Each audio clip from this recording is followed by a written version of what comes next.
So I'm really pleased to be able to tell you about this project we're working on. It started about 2.5 years ago.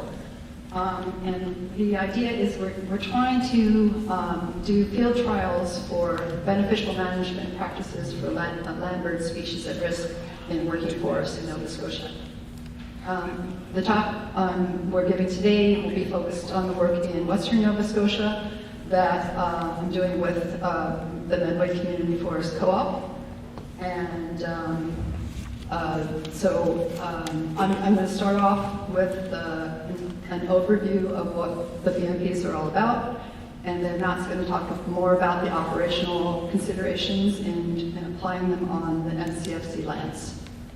And at the end, I'll just give a little bit of some thoughts about how you might approach bringing starbirds into forestry decisions on private woodlots.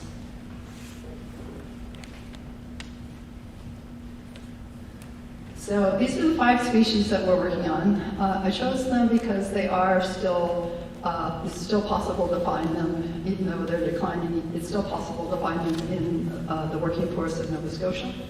They are all insect-eating or invertebrate-eating birds. 4 of them, the ones that are everything except for the blackbird, they fly all the way to South America for the winter, and then they come back to the same territory here that they had the last year to breed. And the blackbird, it only goes as far as the southern U.S. So what we're trying to do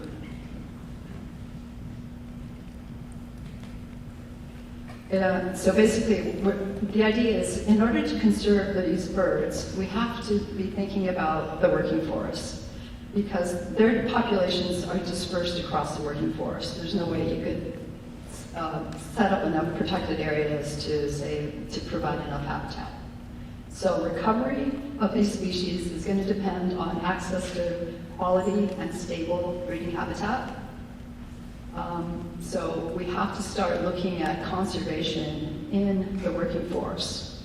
So the idea behind the project is trying to work together with the forestry community to find solutions that will benefit both the birds and forestry. And so the objective of this first part of the project is to develop and test, well, I guess it's probably going to be going on for a few more years, but we're trying to develop and test a set of operational guidelines for BMPs in forestry for these 5 starbirds.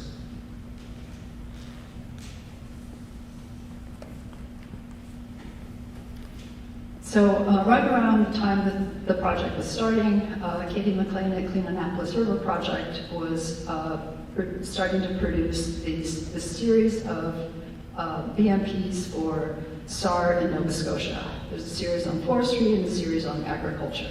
And so I helped her with the 5 BMPs for the local species in our project. So there are 2-page fact sheets. You all have a copy in your registration packets. They're based on literature review, so not necessarily based on studies from Nova Scotia, but they've been approved by the province and the federal government star biologists for use in the project. And I actually distributed them as wide as I could about 2 years ago when we started this.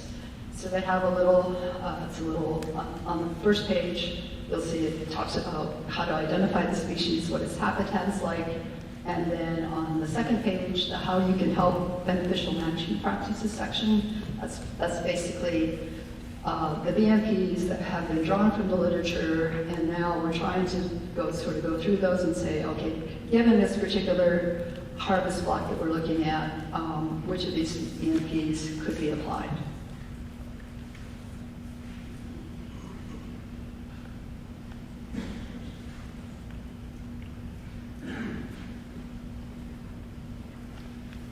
So I'm just going to give you some examples of the BMPs. So there would be BMPs that could be applied to any species, and in fact all of these 5 are.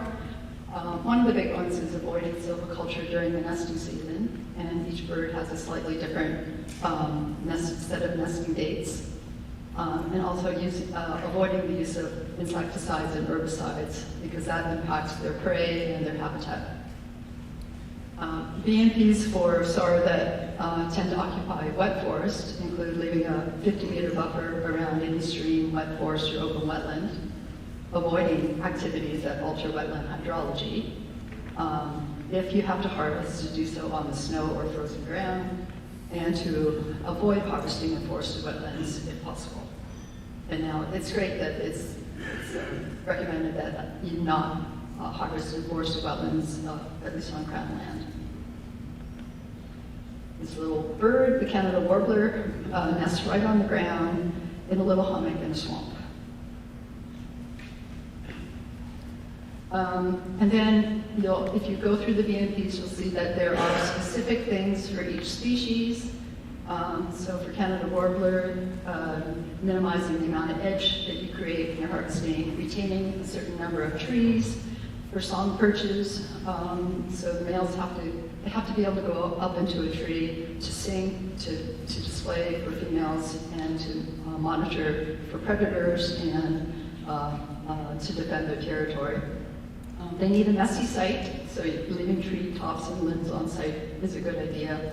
And then because their nesting habitat and foraging habitat is a tall shrub layer, minimizing disturbance to the shrub layer, ground vegetation, mosses, root masses, and other woody debris is recommended. So they actually like blowdown.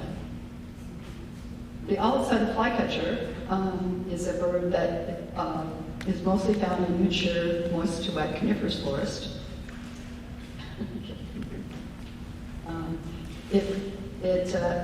It needs clumps of mature trees, spruce, in order to build their nests. And it also needs a lot of snags on which to forage. So it'll forage on the top of, like the dead top of a spruce or a snag.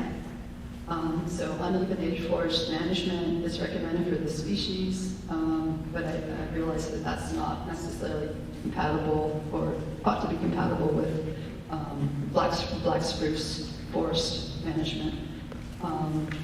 For the rusty blackbird, they are found in wetland stream forest complexes, so leaving buffers around every stream and wetland, no matter how small, even like a vernal pool, retaining mature dead and live trees, dispersed individually in clumps. This is another bird that has to get up, even though it nests, it forages on the ground, the males have to get up into a tree in order to look around for predators, make sure their mate is safe on the nest, and to sing for defending their territory.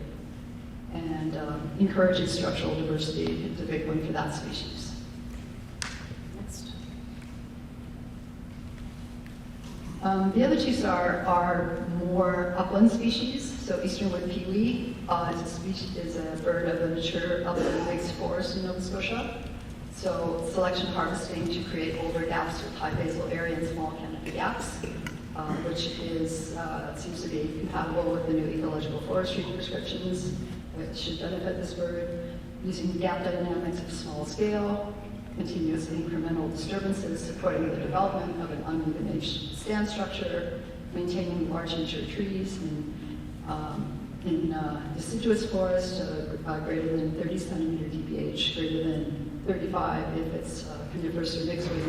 Now these data are from Ontario, so that's one of the things. We got to see whether this, should this be the same for Nova Scotia, and maintaining a total basal area of 22 meters squared per hectare. The common nighthawk, it actually builds a nest on the ground on gravel. And so it is a bird that it will nest in barrens, but it will also nest in clear cuts and on the ends of gravel roads.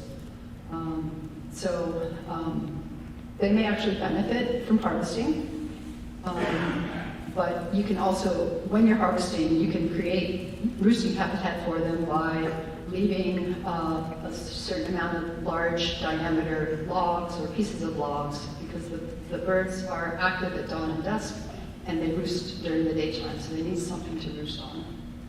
And so these are some examples of what you can do to create roosting habitat for this species.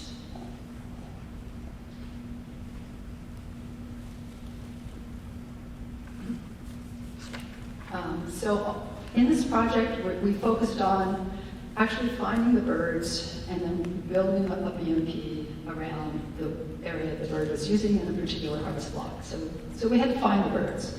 Virtually all of the birds we found, and we surveyed altogether close to 100 harvest blocks on Crown land throughout Nova Scotia. Virtually all of them were new records, new SAR records. So the message there is that we have very little data on where these birds actually are across the forest. We just know that they're out there. So to find them, we would go to the site to look for them. If we didn't find them immediately, we used 30 seconds of playback. Birds respond to playback because they're territorial. The males will come in and sing to chase away the intruder. So you can greatly increase the likelihood of detecting a bird if you use playback. We determine the actual location of the bird by, oftentimes you're not right at the bird, it's singing somewhere over there. So you have to, if you can't get close enough, figure out how far away it is using a laser rangefinder and a compass, what direction, and then correcting the location for the bird. We also monitored a few control sites in addition to the harvest blocks. And we used autonomous recording units like this little audio mouse shown here. And I've got a couple of here if you want to look at them after the talk. I'll show you what they look like. And we found that the ARUs are really useful for detecting stars, especially if you don't have a lot of time to spend at a site. Overall, and this is data for 2021 surveys on Crown lands, 54 of the SAR birds we found were detected only in the ARU recordings. So we had been to the sites, but we didn't find them when we were there. And so the orange is the number of individuals that were detected only in the ARUs, and the blue is birds that we actually found in the field. So it's a great technique to use if either you don't have time to spend do a lot of surveys, or so you can get an ARU, put it in your woodlot, leave it at one spot for a couple of days, move it to another stand and another stand, and by the end of the summer or even after a month, you'll have a very good idea of what birds are in your woodlot. So this is a map that just shows how we summarize the information that, for a particular harvest block. So this is one in the Medway Community Forest Co-op lands. And the little crosses are the locations of the ARUs. The pink diamonds, if you can see those are eastern wood kiwi locations, and the blue are common nighthawks. And we also found that we could detect chimney swifts and even grosbeaks, which are also SAR birds, but we don't have BMPs for them yet. And at this point, I'm going to turn it over to Matt. Thank you, Cindy. So, yeah, I spoke in my last talk a little bit about who NCFC is. This is our license area located along Highway 8, just north of Kedjimikuji Park. And it is located on former Bowater lands. And one of the reasons this project is really important to us is because many of these species are associated with mature forest conditions. And on our license area, the vast majority of it has had some form of harvesting in the last 50 years. And so really being careful to manage these sites and for species at-risk birds because of the low level of mature forest we have is something that's important to our membership. And some areas are particularly fragmented, and so we want to be very careful in how we do go about managing those sites. Adaptations or trying to push the envelope for biodiversity management on Crown land is a big part of the mandate at NCFC. In early days of the organization, through the management planning process, the there was an exercise of looking at all the different combinations and permutations of harvest decisions that would come out through the various policies and tools that guide harvest decision making on Crown land. And there was a decision of whether we would adapt, adopt, or drop those decisions. And in many cases, there were adaptations that were made. And when we jump forward to today, and in the last number of years, there's been huge changes to these decisions and tools on Crown land. In many ways, NCFC was a trailblazer in that regard, and the adaptations that were made early on in NCFC's existence are now, almost all of them have been adopted in the new SGEM. This is the Silviculture Guide for the Ecological Matrix. And so this Arbird project is sort of the next iteration of us thinking about what are the ways that we can continue to raise the bar for biodiversity conservation on the working forests of Crown land. So this was one of the harvest blocks that we did with Cindy's using the BMPs. This happened in the spring of last year. So the area in white is the harvest block itself. Cindy's team had identified olive-sided flycatcher and rusty blackbird on the northern part of the harvest block.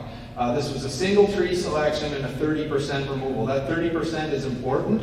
Any canopy disturbance beyond 30% has been shown to be detrimental to some of these birds, and so that was the kind of a target that we had in mind. The prescription was for a 30% removal, and so the decision for the BMP was to establish a buffer around the wetland. Wetlands are very important feeding sites for the birds, as well as a regenerating clear cut on the northern part of the block, which was also thought to be a site where the birds were feeding. And then within that buffer, we would mark for retention trees that had specific characteristics that were made them desirable either as nesting cover, nesting or escape cover, or as feeding perches for the olive-sided flycatcher.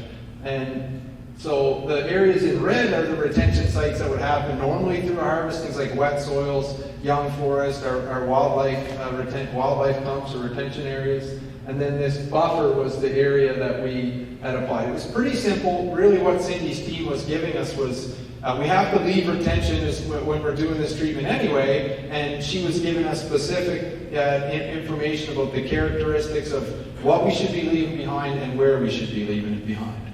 What we did was really easy. We just went through the block ahead of time, looking for these trees, marking them with blue paint, so that when the harvester came through to do the thinning, they knew that these were the trees that they were going to leave behind. So on the left is the before, and on the right is the after of the same tree. So we were, again, looking for spruce trees with heavy tops that would provide nesting and escape cover, and then snags or more spindly top spruce that would make good feeding perches for the flycatchers. So some of the things that we learned from this one, we had really positive feedback from harvester operators on the tree marking. Tree marking is fairly uncommon in Nova Scotia. Many other jurisdictions that do partial harvesting as a kind of common or most dominant approach to forest management use tree marking. It's a big part of how we do things at NCFC, and we always get really good feedback from harvester operators. It's one less decision for them to make, and it allows them to focus on harvesting trees and thinking a little bit less about the ones that they're leaving behind. One of the things that we saw right away was the need to consider cumulative impacts of the machine trails plus the harvest removals. So a single tree selection is a fairly pervasive harvest. The machine is sort of working its way through the entire harvest area on a spacing that's determined by the boom length of the harvester. And so it was a 30% removal, and that 30% target is important. But when you consider the impacts of trails, you're going to have as much as 20%, in this case it was right around 20% of the harvest was occupied by machine trails. So before you even thin any of the remaining patches, you've already removed 20% of your forest. You add in another 30% from the leaf strips, and you're at about a 45 or almost 50% removal for that site. And so we thought, well, if we're going to be doing treatments such as single tree selection, commercial thinning, or the continuous cover, or regular shelterwood variant, any of those harvests where the machine is tracking through the entire harvest block at a spacing as it was, we need to consider those impacts when we're trying to maintain canopy targets. So rather than have this orange pattern that we see that was done with the harvest, we would want to consider something like I've designed here in blue. So that it would mean that some of the buffer area wouldn't be treated or thinned, but it would allow us to kind of maintain that canopy target, that canopy closure target that we had set out to maintain. This is another harvest block. This is a restoration shelter wood. Those orange dots are small gaps that we would tree mark. We would mark most of the trees for removal, leave a few behind as retention. Those are small shelter wood patches that were regenerating, and then throughout the rest of the block we're doing a light thinning. Cindy and her team found some SAR activity in the center of the block. And so the decision was to take those harvest patches out of consideration and then mark trees for, we call them peewee trees, which are mature white pines with deep bed branching that make good birch trees for the wood peewees. We haven't done this one yet, but that is on the block. This one was a lot of fun. This was the map that we got from Cindy. This makes my job very interesting and set these things up. So the areas with the sort of white lines, those are the locations of the ARUs. The blue sort of heat maps are the places where the birds are really found. And so the way we communicated this to the harvester, I realize it's kind of hard to see here, but probably that first map is better. In an immediate 25-meter buffer around those core areas where the peewees, where the birds were present, we had a no harvest buffer. This was a gap-based harvest, so we were making small harvest gaps similar to the one I just described. It's not that pervasive thinning, so from a biodiversity point of view, it's already a little bit better in terms of the structure that we'd be leaving behind. But Cindy's team gave us some areas that we really wanted to avoid, and so that's what we were able to do. And then adjacent to the 25-meter no harvest buffer, we kept our harvest patches a little bit smaller than we would have otherwise, so that we were again leaving behind a forest structure that is designed to be beneficial for the birds. And this is how it all came out on the harvest map. Any of those orange areas that you see are actual gaps that we had marked for the harvester ahead of time. And you can see we've kind of avoided those core 25-meter buffers. We did adjust our gap size down. This is a pine block, so you may want to have openings that are a little bit larger in here to promote pine. We did keep the openings a little bit smaller in respect for the birds. And again, the feedback from the harvesters was really good on this one. We haven't been out to see it with Cindy and her team yet, but yeah, we really like the way this one turned out as well. So we're trying to really jump on board with this at NCFC. So we want to think about for anything like single tree selection and commercial thinnings, how can we consider the cumulative impacts of trails and harvest removals? We want to be using ARUs as much as possible. So as we're planning harvest for subsequent years, get Cindy and her team and others out there putting out these ARUs so we can develop the data on where the birds are to consider them in our planning. Using a tiered approach, so some examples where we know if we're harvesting close to a wetland, it's likely to have feeding activity on it. So there's some things that we can do anytime we have a harvest adjacent to wetland. Other examples where we may want to actually have more detailed surveying and sampling to find the specific locations of birds. Trying to think about incorporating these into, we have an abundance of young forests, 30, 40, and 50-year-old sites that we're thinking about long-term restoration plans for. And so thinking about using starbird habitat as a guide to help us think about how we're going to restore those forest sites over time. And then thinking about harvest plans, Cindy's going to touch on this, I think. We have a singing season, so no activities in our harvest, no harvesting or silviculture road building from May 15th to July 15th.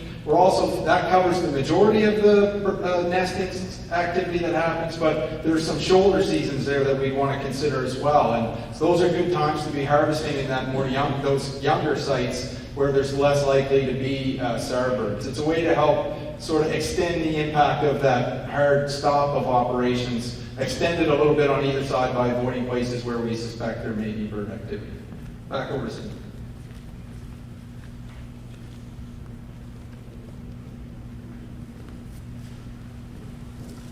And these are examples of two of the kinds of ARUs you can use. And if you want to have a close look at them, I'm sitting up front, you can come see me afterwards.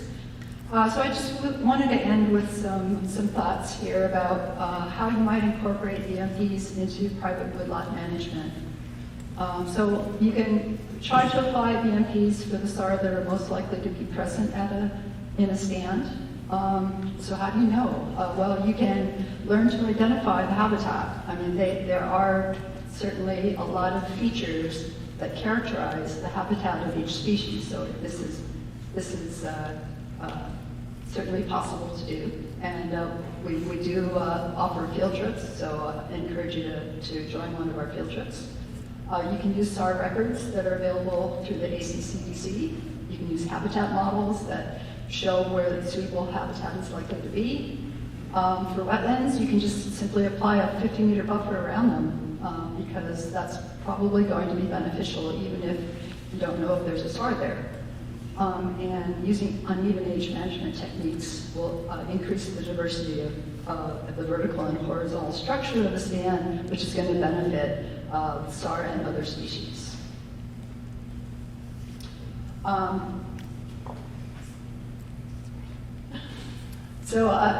Something that I hear a lot is, well, what if I can't stop harvesting for 2 to 3 months, right? How many people have probably thought about that as we were talking about not harvesting during the breeding season? Well, you can still plan to do the least harm. So you can prioritize sites, either sites or stands or areas for work that you would do outside of the nesting season. So that would be sites that have SAR or SAR habitat, sites that support mature forest birds. Most of these are declining, they're just not listed as species at risk yet. And sites that are with wet forest or that are adjacent to wetlands,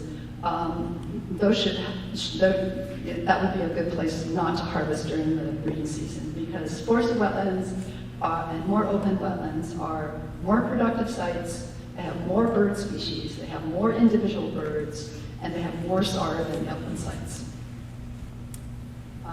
Thank you very much for your attention.